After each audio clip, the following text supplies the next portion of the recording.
شباب شباب شباب شباب شباب شباب، انا هقول لكم على حاجه. اخر ثواني اخر ثواني.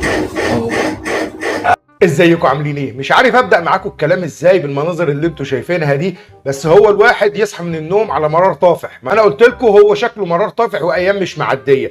يعني الواحد يصحى من النوم يلاقي الفخاد دي في وشه. في الاول انت افتكرتها فخاد حريمي فقلت عادي دول واخدين على كده، لكن تتفاجئ تلاقي ان الفخاد دي فخاد شباب كده قاعدين على اللايفات عشان خاطر يلموا هدايا ويلموا داعمين. يا اخوانا حرام عليكم، ايه اللي بتعملوه؟ يا ده انت وهو ولا انت يا دي يخرب بيت سنكم بتعملوا ايه؟ يا منك لله انت وهو يالا. يا رب زي ما عايزين تجمعوا لايفات يا رب تتجمعوا انتوا الاثنين في بحيره تماسيح تقطع في خدكم. هي دي الشباب يا اخوانا، هم دول اللي قاعدين على اللايفات دلوقتي. لا حول ولا قوه الا بالله. الواحد ما بقاش فاهم حاجه. قلنا 100 مره ما نلعبش في الاعدادات، اللعب في الاعدادات بيوصلنا للحاجات اللي زي كده. نفسي اعرف يا دي انت وهو يالا انت بتنزلوا الشوارع ازاي؟ نفسي اعرف انتوا بتتعاملوا مع اهاليكوا ازاي؟ ولا اهاليكوا سايباكوا اصلا ازاي؟ ولا اهاليكوا شايفين اللي انتوا بتعملوه ساكتين؟ مفيش حد فيهم وداكوا الدكتور يعالجكوا؟ يا دي انتوا محتاجين دكاتره تعالجكوا. الاساسات بتاعتكم تلعب فيها يا انت وهو يالا. يا دي المفروض تشوفوا حد يعالج الاساسات بتاعتكم. يخرب بيت سنينكم. هم دول اللي بنقول ان هم ممكن يحاربوا وممكن يحرروا القدس. يخرب بيت سنينكم. ده لو ابو عبيده لمح واحد فيكم يخرب بيت سنينكم، ده مش بعيد يسلمكم للكيان اساسا. مش هيعمل معاكم حاجه ولا يفكر ان انتم ممكن تحرروا معاه. ده هيسلمكم للكيان